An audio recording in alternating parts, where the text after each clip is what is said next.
प्यारे साथियों नमस्कार। बायोलॉजी की इस क्लास में आप सभी का स्वागत है। पिछले वीडियो में हमने बताया परागण के बारे में और परागण के प्रकार के बारे में।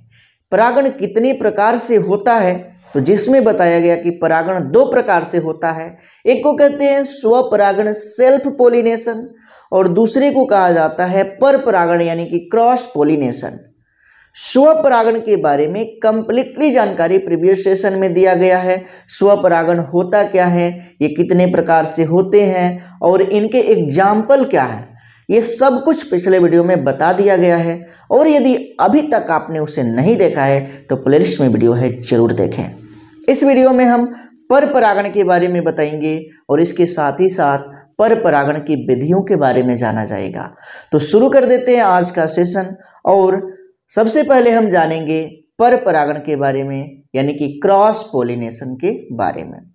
पर परागण होता क्या है, तो परागण की इस क्रिया में एक पुष्प के परागकण को उसी जाति के दूसरे पौधे के पुष्प के वर्तिकाग्र पर पहुंचाया जाता है और इसी को बोला जाता है पर परागण। क्या कहा हमने कि किसी एक पौधे के पुष्प के परागकण को उसी जाति के दूसरे पौधे के पुष्प के वर्तिकाग्र पर पहुंचाने की क्रिया को पर परागण कहा जाता है। क्या कहा गया, इसी को थोड़ा सा हम इसे समझने का प्रयास करेंगे। जैसे कि यह पौधा है, यह क्या है, पौधा है, इस पर जो है पुष्प लगा है। क्या लगा है, पुष्प लगा है। दिखाते हैं यहाँ पे, इस पर पुष्प लगा हुआ है, ठीक है। तो यहाँ पे ये पुष्प है, यह क्या है, तो पुष्प है। ये वाला पार्ट इसको परागकोश कहा जाता है क्योंकि यही नर भाग है और इसके इस फुटन से बहुत सारे छोटे छोटे इस तरह से दाने जैसे कण निकलते हैं, इसी को परागकण कहा जाता है। क्या कहते हैं, परागकण। और उसके बाद से होता क्या है कि यहाँ पे इसी जाति का दूसरा पौधा दिखाते हैं। यहाँ पे इसी जाति का दूसरे पौधा हम मान लेते हैं कि ये है और इस पर भी पुष्प लगा हुआ है, इस पर भी क्या है, पुष्प लगा हुआ है। और यह इसका जो है मादा भाग है और यह नर भाग है। यह इसका क्या है, पुष्प का नर भाग है। अब क्या होता है कि एक पुष्प के परागकण को उसी जाति के दूसरे पौधे के पुष्प के वर्तिकाग्र पर पहुंचने की क्रिया को क्या कहते हैं, पर परागण कहते हैं। और यही हमने यहाँ पे लिख रखा है। इस क्रिया में एक पुष्प के परागकण उसी जाति के दूसरे पौधे के पुष्प के वर्तिकाग्र पर पहुंचते हैं। यहाँ पर दोनों पौधे, यहाँ पर दोनों पुष्प दो अलग अलग पौधों पर स्थित होते हैं। यहाँ पे एक पौधे पर एक पुष्प है और दूसरे पौधे पे दूसरा पुष्प है। ये नहीं है कि दोनों पुष्प एक ही पौधे पर उपस्थित है। अब यह चाहे पौधा एक लिंगी हो या द्विलिंगी, कोई भी पौधा हो सकता है और आनुवांशिक रूप से यह भिन्न होते हैं। मतलब कि इस पौधे का आनुवांशिक लक्षण और इस पौधे का आनुवांशिक लक्षण एक जैसा नहीं होता है। तो पर परागण के बारे में आपने जाना। अब हम जानेंगे पर परागण की विधियां। पर परागण की विधियां, तो ध्यान देना है। यहाँ पे हमने क्या कहा, पर परागण की विधियां।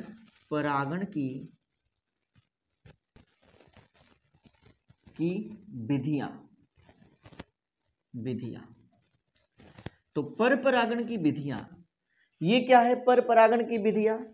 तो परागकण को, एक पुष्प के परागकण को दूसरे पौधे के पुष्प के वर्तिकाग्र पर पहुंचाने के लिए साधन की आवश्यकता होती है। किसकी आवश्यकता होती है, साधन की। और इसी साधन को परागण साधन कहा जाता है। परागण साधन कहा जाता है। और यह जो साधन है जैविक या अजैविक हो सकते हैं। अजैविक जैसे कि वायु, जल आदि, और जैविक जैसे कि कीट या अन्य जंतु जो है जैविक साधन होते हैं, ठीक है। कीट हो गया या जंतु हो गया, जैसे कि पक्षी, जैसे कि घोंघा, जैसे कि गिलहरी।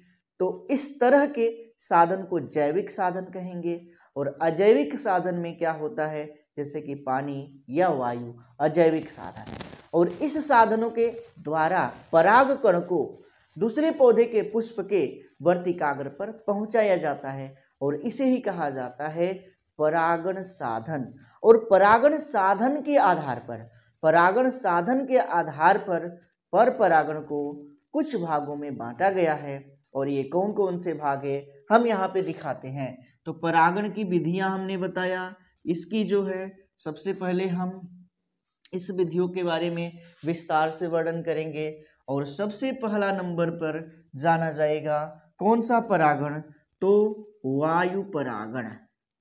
वायु परागण, इसको इंग्लिश में कहते हैं एयर पोलिनेशन।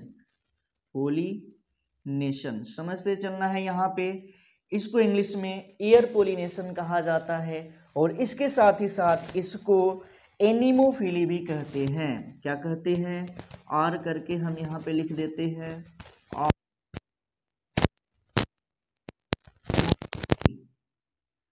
ठीक है, एनिमोफिली। तो वायु परागण को एयर पोलिनेशन और एनिमोफिली भी कहा जाता है। अब यहाँ पे एनिमो का मतलब एनिमल नहीं है, एनिमल नहीं है, ये बात याद रखना है। यहाँ पे एनिमो का मतलब हम एनिमल की ओर नहीं जा रहे हैं। इस वायु परागण को एनिमोफिली कहा जाता है। उसके बाद से जो दूसरा है, दूसरा उसे कहते हैं क्या, जंतु परागण। जंतु परागण, इसे कहेंगे जंतु परागण, यानी कि इसको इंग्लिश में बोला जाएगा एनिमल पोलिनेशन। पोलिनेशन, या इसी को नाम दिया जाता है जूओफिली। जूफिली, ये ध्यान देना है, और जूफिली। तो जंतु परागण को जूफिली कहा जाता है या एनिमल पोलिनेशन कहा जाता है। उसके बाद से तीसरा जो है क्या, जल परागण। जल परागण, यानी कि वाटर पोलिनेशन। पोलिनेशन, या इसी को हाइड्रोफिली भी कहते हैं, और हाइड्रोफिली। तो हिंदी के साथ साथ इंग्लिश नाम भी याद रखना जरूरी है, क्योंकि इंग्लिश नाम भी पूछा जाता है। तो हमने यहाँ पे वर्गीकृत कर दिया परागण की विधियों को 3 भागों में। एक है वायु परागण, जिसको एयर पोलिनेशन और एनिमोफिली कहते हैं। दूसरा क्या है, जंतु परागण, इसको एनिमल पोलिनेशन और जूओफिली कहा जाता है। तीसरा जल परागण, इसको वाटर पोलिनेशन और हाइड्रोफिली कहा जाता है। इन्हीं माध्यमों के द्वारा एक पुष्प का परागकण दूसरे पौधे के पुष्प के वर्तिकाग्र पर पहुंचता है। यानी कि यही क्या है, परागण के साधन है। यही क्या है, परागण के साधन है। इसी को परागण साधन के भी नाम से जाना जाता है। अब समझते हैं सबसे पहले वायु परागण के बारे में। जब परागण एक पुष्प के परागकोश से दूसरे पुष्प के वर्तिकाग्र पर पहुंचता है, किसके द्वारा, वायु के द्वारा। माध्यम क्या होगा, वायु होगा। तब इसे कहेंगे वायु परागण। तब इसे कहेंगे क्या चीज, तो वायु परागण। जैसे कि एग्जाम्पल की बात करते हैं, उदाहरण कौन कौन से ऐसे पौधे में होता है, जैसे कि मक्का, जई, गेहूं, इन पौधों में जो है वायु के द्वारा परागण होता है। यानी कि वायु वह माध्यम है जो परागकण को दूसरे पौधे के पुष्प के वर्तिकाग्र तक पहुंचाता है, और इसे ही कहा जाता है वायु परागण। बातें समझ में आ गई। अब हम दूसरा जानेंगे, जंतु परागण। दूसरा होगा जंतु परागण, यानी कि एनिमल पोलिनेशन। इसी को इंग्लिश में कहते हैं जूओफिली। और वर्ड पे ध्यान देना है, शब्द पे ध्यान देना है। जंतु परागण को जूओफिली कहेंगे और वायु परागण को एनिमोफिली कहेंगे।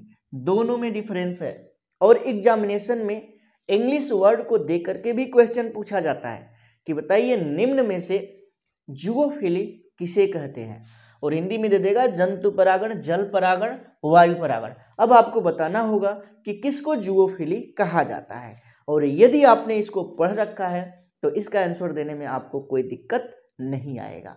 और यहाँ पे आगे बढ़ते हैं और जंतु परागण को और विस्तार से जानते हैं। तो जब परागकण को दूसरे पौधे के पुष्प के वर्तिकाग्र पर पहुंचाने के लिए कोई माध्यम जंतु को लिया जाता है। किसको? जंतु को। यह जंतु कीट हो सकता है या पक्षी हो सकता है, चमगादड़ हो सकता है, घोंघा हो सकता है, तो कोई भी जंतु हो सकता है। तो इस तरह के परागण को कहेंगे जंतु परागण। हमने कहा क्या कि जब जंतु के माध्यम द्वारा एक पौधे के पुष्प के परागकण को दूसरे पौधे के पुष्प के वर्तिकाग्र पर पहुंचाया जाता है तो इसे कहते हैं जंतु परागण, यानी कि एनिमल पोलिनेशन या जूओफिली। एनिमल पोलिनेशन या जूओफिली। अब यहाँ पे ध्यान देने वाली बात है कि यहाँ पे जंतु विभिन्न प्रकार के हो सकते हैं। कीट हो सकता है, जब कीट द्वारा होगा तो उसको कहा जाएगा कीट परागण। कीट परागण। और इसको इंग्लिश में बोला जाता है, क्या कहते हैं कीट परागण को? एंटोमोफिली। एंटोमोफिली ये बोला जाता है। और ये कीट कौन कौन से होते हैं? जैसे कि मधुमक्खी, मधुमक्खी, भौरा, भौरा, वर, मक्खी, मक्खी, शलभ, शलभ आदि। तो ये है यहाँ पे। इनके द्वारा जब परागण की क्रिया होती है तो इसी को बोला जाता है कीट परागण। इसी को कहते हैं क्या चीज? तो कीट परागण। इसके एग्जाम्पल की भी बात करेंगे। अभी इसको हम विस्तार से बताने वाला है। अभी तो एक फ्लो चार्ट बताया जा रहा है केवल। उसके बाद से दूसरे नंबर पर हम जाने तो क्या? पक्षी परागण। पक्षी परागण। यदि परागकण को पहुंचाने के लिए माध्यम बन रहा है पक्षी तो इसको कहेंगे पक्षी परागण। पक्षी परागण। और इसको इंग्लिश में कहा जाता है ऑर्निथोफिली। ऑर्निथोफिली।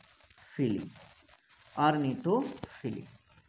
अब ऐसी पक्षियां बहुत सारी हैं, जैसे कि एग्जाम्पल में देखा जाए तो बिगोनिया। बिगोनिया के पौधे जो है, बिगोनिया के पौधे में जो पक्षी द्वारा परागण होता है वह पक्षी होती है गुंजन करने वाली पक्षी। कौन सी? तो गुंजन करने वाली पक्षी। इसके द्वारा जो है क्या होता है कि परागण की क्रिया होता है। किसमें? बिगोनिया में। अब ये गुंजन करने वाली कौन सी पक्षी होती है? तो हमिंग बर्ड। ठीक है, ध्यान देना है, नाम भी यहाँ पे लिख रहे हैं हमिंग बर्ड। और यह संसार की सबसे छोटी चिड़िया होती है। कौन? हमी बर्ड। और बिगोनिया के पौधे में जो परागण की क्रिया होता है इन्हीं के द्वारा होता है। इसी प्रकार से सेमल, सेमल व पांगरा पौधे में जो परागण की क्रिया होती है किसके द्वारा? तो कौवा व मैना द्वारा। किसके द्वारा? कौवा व मैना द्वारा यहाँ पे परागण की क्रिया होती है। किसमें? तो सेमल व पांगरा में। तो यहाँ पे पक्षी परागण भी हो गया। पक्षी के द्वारा जब परागण की क्रिया होती है तो इसको बोला जाता है पक्षी परागण। उसके बाद से आगे अगला नंबर पे घोंघू द्वारा परागण। किसके द्वारा?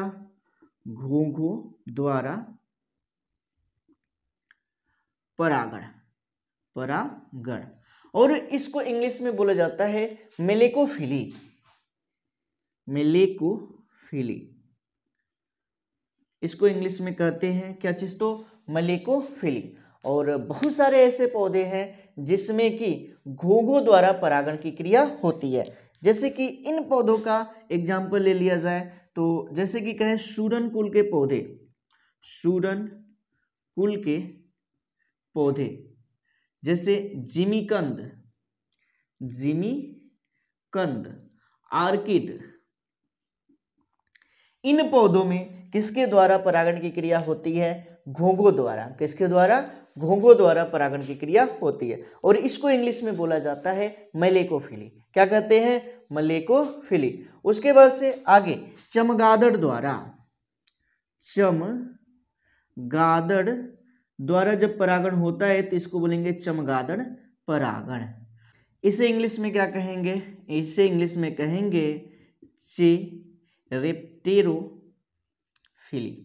चेरेप्टेरोफिली।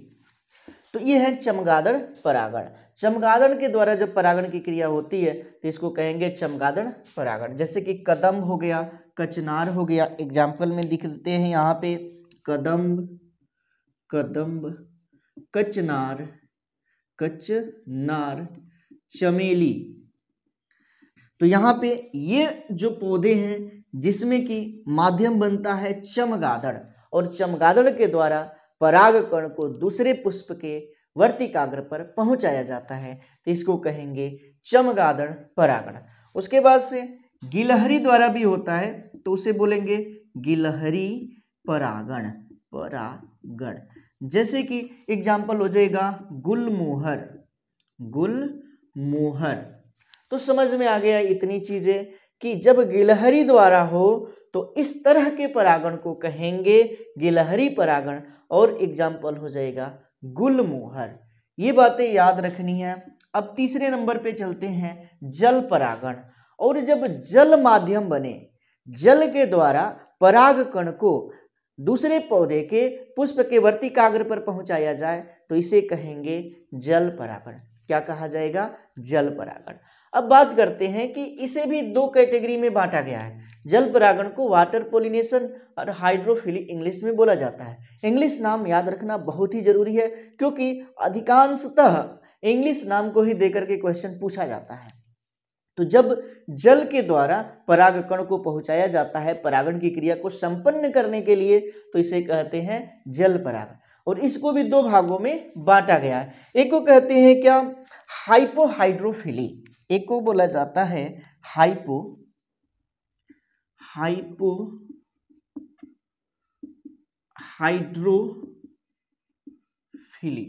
तो यहाँ पे हाइपोहाइड्रोफिली है ये, और इसके द्वारा क्या होता है कि जब जल के अंदर परागण की क्रिया होती है तो उसे बोला जाता है हाइपोहाइड्रोफिली। जैसे कि एग्जाम्पल की बात करें, उदाहरण में हो जाएगा सीरेटोफिल्लम,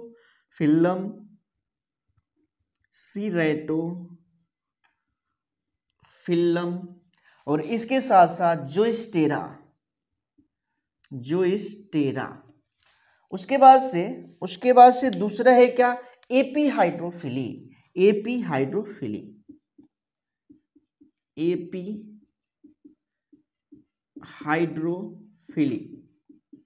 अब ये है क्या? तो जब जल की सतह पर परागण की क्रिया हो, जल की सतह द्वारा, यानी कि तैरते हुए परागकण चला जाता है कहाँ पे? तो वर्तिकाग्र पर। तो इसमें जो है इसे बोला जाएगा एपीहाइड्रोफिली। जैसे कि एग्जाम्पल हो जाएगा वैलिसनेरिया, लेमना, हाइड्रिला। उदाहरण की बात करें तो वैलिसनेरिया,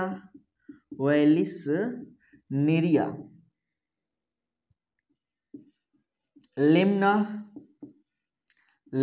हाइड्रिला।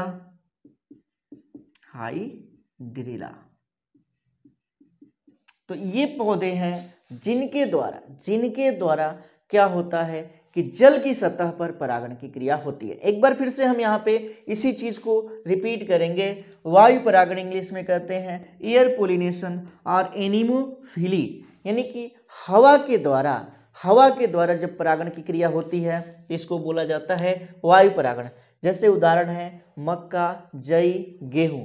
अब बात करेंगे कि यहाँ पे कुछ ऐसे कंडीशन होते हैं जो कि वायु परागण को आसान बनाते हैं। अब ये क्या क्या कारण होते हैं? तो वायु परागित जो पुष्प होते हैं छोटे होते हैं, आकर्षक रहित होते हैं, इसमें से गंध नहीं आता, यानी कि गंधहीन होते हैं, और ये मकरंद उत्पन्न नहीं करने वाले होते हैं। अब ये इतने छोटे होते हैं जिसके द्वारा कि हवा का झोंका इसे बहा करके लेकर के जाता है, और जिस कारण से दूसरे पौधे के पुष्प के वर्तिकाग्र पर पहुंच जाते हैं और परागण की क्रिया संपन्न होती है। दूसरी बात कि इनके जो बाह्य दल और जो दल होते हैं वो छोटे होते हैं, और इस कारण से ये परागण की क्रिया में बाधा नहीं उत्पन्न करते हैं। यानी कि यदि बड़ा रहेगा इस तरह से, जैसे कि ये पुष्प है, ये क्या है? पुष्प है, और पुष्प में ये इसका हो गया क्या? तो ये इसका हो गया जायांग, और यदि इसका जो दल है बड़ा हो जाए, यदि दल बड़ा हो जाए तो इसका मतलब है कि यह परागण की क्रिया को बाहर से उड़ करके यदि कोई परागकण आता है तो यह दल उसमें बाधा पहुंचाता है, इसलिए ये छोटे होते हैं और कम विकसित होते हैं। बाह्य दल जो होते हैं वह छोटे होते हैं और कम विकसित होते हैं। तीसरी बात क्या कि वायु द्वारा परागित जो पुष्प होते हैं अधिक मात्रा में परागकण बनाते हैं, यानी कि उसमें अधिक मात्रा में परागकण उत्पन्न होता है। ये सारे कंडीशन हैं और इसके एग्जाम्पल भी हमने बताया, क्या, मक्का, जई, गेहूं आदि। अब बात करेंगे जंतु परागण के बारे में। एनिमोफिली, एनिमल पोलिनेशन या जूओफिली, ठीक है, इसी को जूओफिली कहते हैं।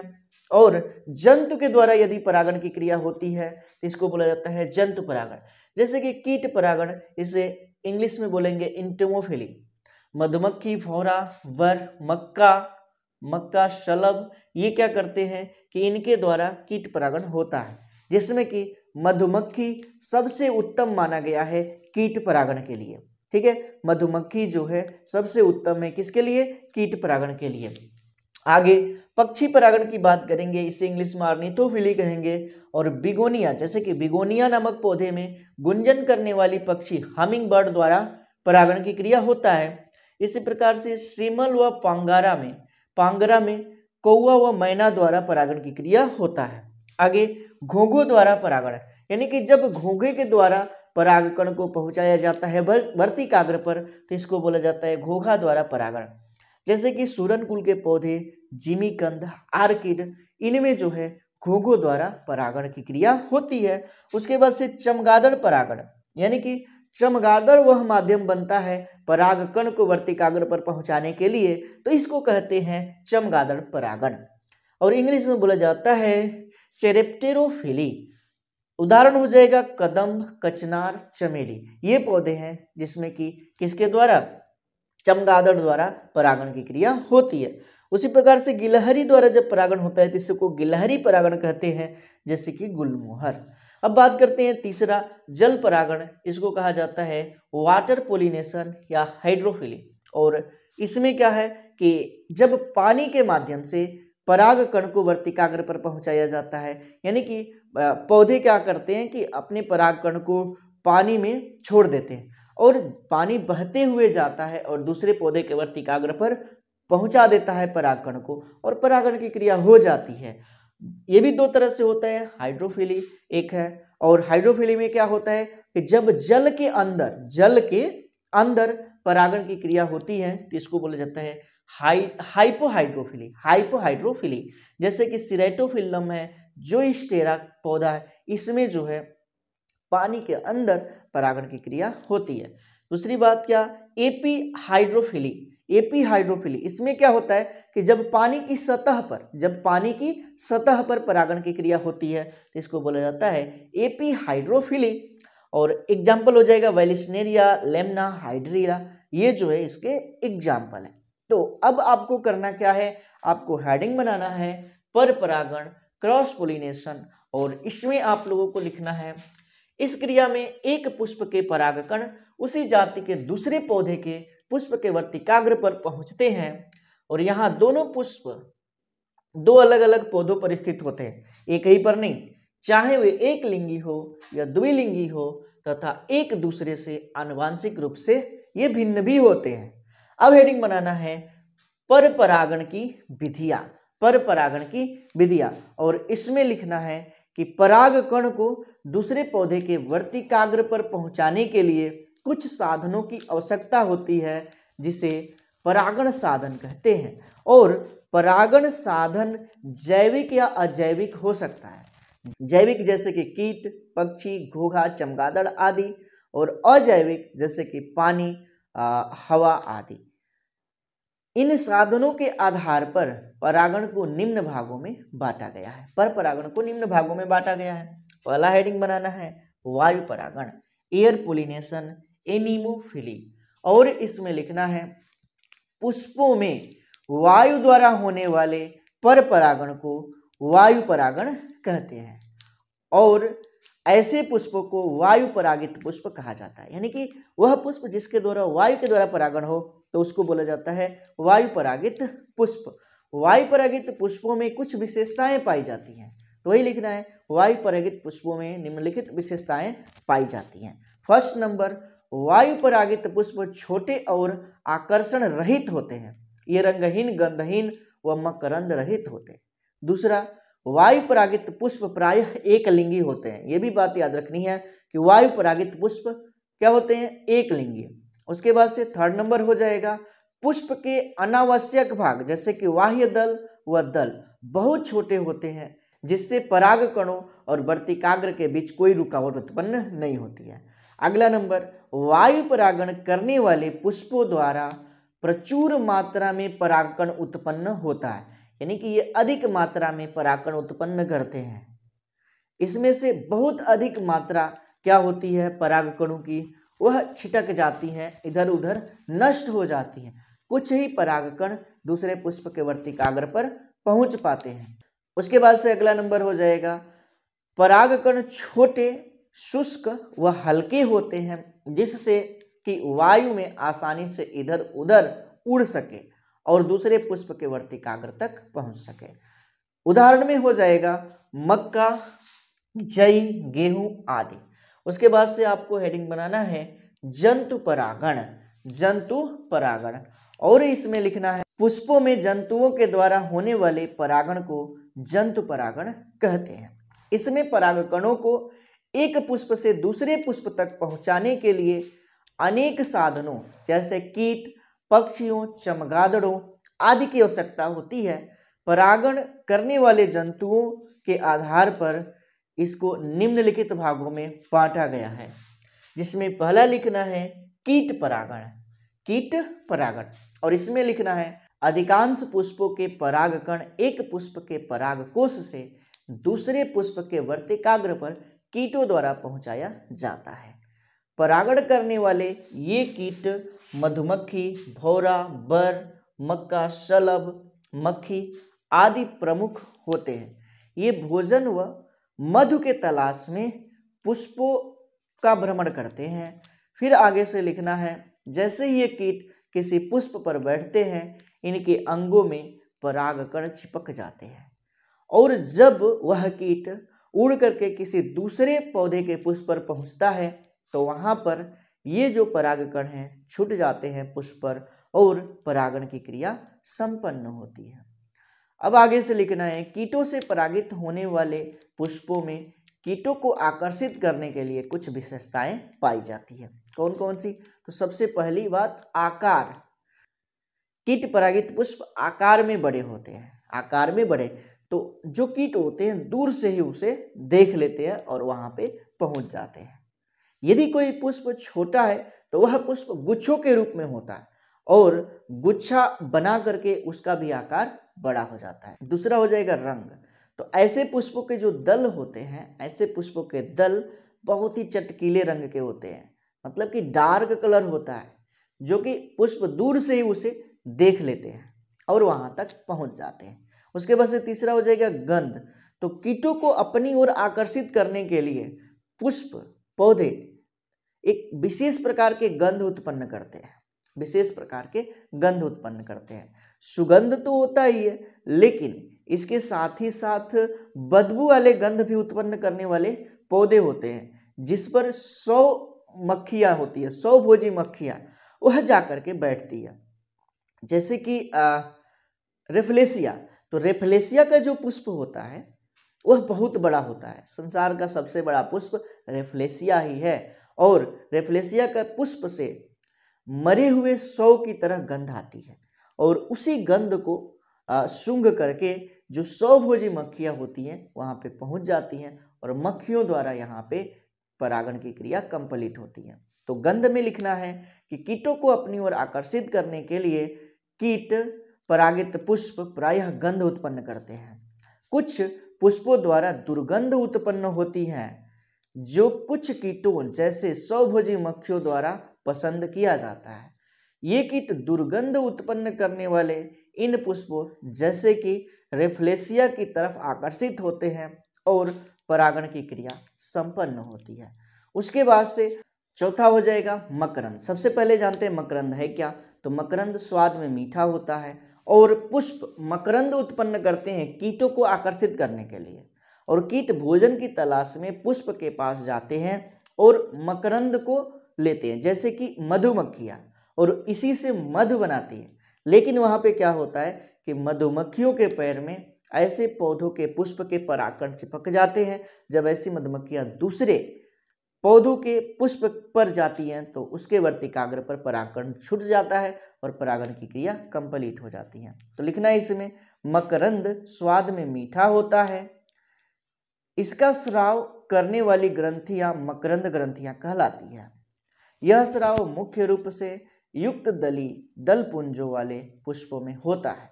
मकरंद कीटों विशेषकर मधुमक्खियों के लिए भोजन का स्रोत है। अब यहाँ पे एग्जाम्पल हो जाएगा कीट परागण का, क्या क्या चीज़, तो ये भी लिखना है साल्विया, मटर, अंजीर, प्रिमरोज, ये जो है एग्जाम्पल होगा क्या, तो साल्विया, मटर, अंजीर, प्रिमरोज एग्जाम्पल होगा। उसके बाद से सेकेंड अगला हो जाएगा पक्षी परागण। तो इसमें लिखना है क्या, पक्षी परागित पुष्प रंगीन तथा गंधहीन होते हैं, किंतु इनमें मकरंद का स्राव होता है। ठीक है, इनमें भी मकरंद का स्राव होता है। बिगोनिया में गुंजन करने वाली चिड़ियों द्वारा परागण होता है। इसी प्रकार सेमल और पंगारा में कौओं और मैना द्वारा परागण होता है। उसके बाद से आगे घोंघों द्वारा परागण, और इसमें एग्जाम्पल हो जाएगा सूरन कुल के पौधों द्वारा, सूरन कुल के पौधों जैसे कि जिमीकंद, आर्किड में जो है घोंघों द्वारा परागण होता है। उसके बाद से चमगादड़ परागण, इसका इंग्लिश भी लिखना जरूरी है, और एग्जाम्पल हो जाएगा कदम्ब, कचनार, चमेली, और उसके बाद से गिलहरी द्वारा परागण, और एग्जाम्पल हो जाएगा गुलमोहर। उसके बाद से आपको हेडिंग बनाना है जल परागण यानी कि वाटर पोलिनेशन, हाइड्रोफिली, हाइड्रोफिली, और इसमें लिखना है जल द्वारा परागण को जल परागण कहते हैं। अधिकांश जलोद्भिद पौधों में नर पुष्प के परागकण जल के माध्यम से मादा पुष्प के वर्तिकाग्र पर पहुंचाए जाते हैं। और इसमें भी लिखना है कि यह मुख्यतः दो प्रकार का होता है। पहला हो जाएगा हाइपोहाइड्रोफिली, हाइपोहाइड्रोफिली, और इसमें लिखना है इसमें परागण जल के अंदर होता है, जैसे कि सिरेटोफिल्लम तथा जोस्टेरा, सिरेटोफिल्लम तथा जोस्टेरा। उसके बाद से एपी हाइड्रोफिली, दूसरा नंबर पे हो जाएगा एपी हाइड्रोफिली, और इसमें लिखना है इसमें परागण जल की सतह पर होता है, जैसे कि वैलिसनेरिया, वैलिसलेनिया, लेमना, हाइड्रा। तो यहाँ पर परागण की जो विधि है और कितने प्रकार से ये होता है, मुख्य रूप से 3 प्रकार दिखाया गया, वायु परागण, जंतु परागण और जल परागण। ये कंप्लीट होता है पर परागण के कंप्लीटली जानकारी। अब यहाँ पे आपको जानना क्या है, पर परागण से लाभ। तो लाभ को भी हम बता देते हैं कि क्या लाभ होता है पर परागण से, और इसकी कुछ हानियां भी होती हैं, हानियों को भी हम बताएंगे। लेकिन सबसे पहले लाभ के बारे में जाना जाए और इसको लिखते चलना है। पहला नंबर क्या है, पर परागित पुष्पों से बनने वाले फल बड़े, भारी और स्वादिष्ट होते हैं तथा इनके बीज की संख्या अधिक होती है। क्या मतलब, ऐसे पुष्पों से जो फल बनता है बड़ा होता है, भारी होता है और स्वादिष्ट होता है, और अधिक मात्रा में बीज बनता है, ये लाभ है। दूसरी बात क्या, पर परागण से उत्पन्न बीज भी बड़े, भारी, स्वस्थ और अच्छी नस्ल वाले होते हैं, यानी कि बहुत ही ये उत्तम नस्ल के बीज बनते हैं पर परागण द्वारा। अगला नंबर पे लिखना है पर परागण द्वारा रोग प्रतिरोधक नई जातियां तैयार की जा सकती हैं। मतलब कि ऐसे पौधों में रोग प्रतिरोधक क्षमता ज़्यादा होती है और इससे नई जातियों का विकास होता है, पर परागण से नई जातियों का विकास होता है। उसके बाद से अगला नंबर पे हो जाएगा पर परागण से आनुवांशिक पुनर्योजन द्वारा विभिन्नताएं उत्पन्न होती है। और अगला नंबर पे हो जाएगा पर परागण द्वारा प्रकृति में स्वतः ही पौधों की नई जातियां उत्पन्न होती रहती हैं, जिससे नए गुणों का समावेश होता है।